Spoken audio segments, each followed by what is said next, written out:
Inverting the norm. Subject-verb inversion in English. Hello, English learners. Welcome back to our series on English grammar fundamentals.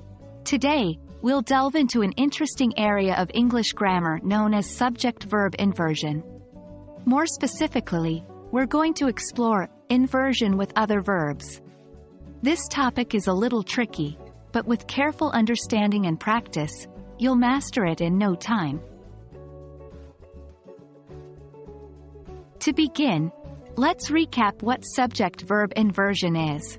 Normally, in English, we structure our sentences with the subject first, followed by the verb. For example, she sings. But in some instances, this order flips or inverts, hence the name subject-verb inversion. So, instead of she sings, we might say sings she, especially in older or more formal English. In the case of interrogative sentences, questions, inversion often occurs. For example, does she sing? Here, the auxiliary verb, does, precedes the subject, she. But besides questions, there are other scenarios where inversion takes place too. For instance, after certain adverbs and adverbial phrases, and in conditionals without if. These are what we are going to explore today.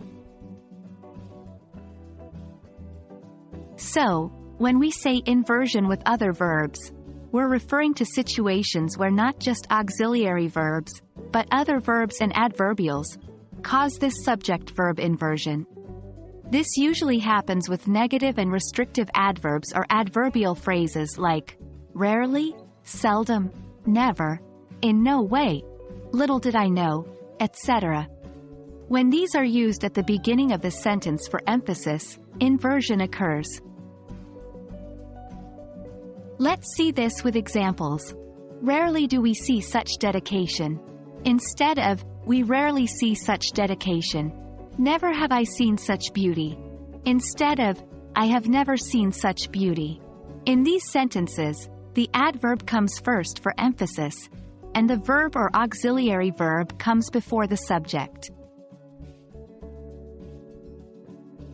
The inversion can also occur in conditional sentences without if. This is another case where you might see a verb before the subject. For example, were I a bird, I would fly.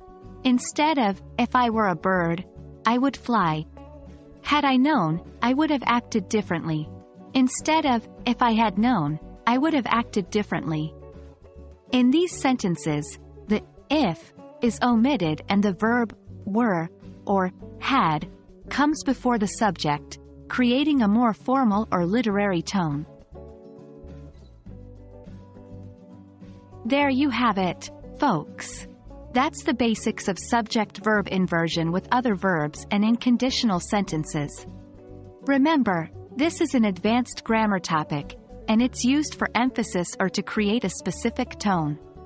So, don't worry if you don't get it right away, just keep practicing.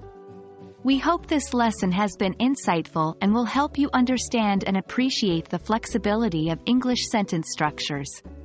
Happy learning, and see you in our next video.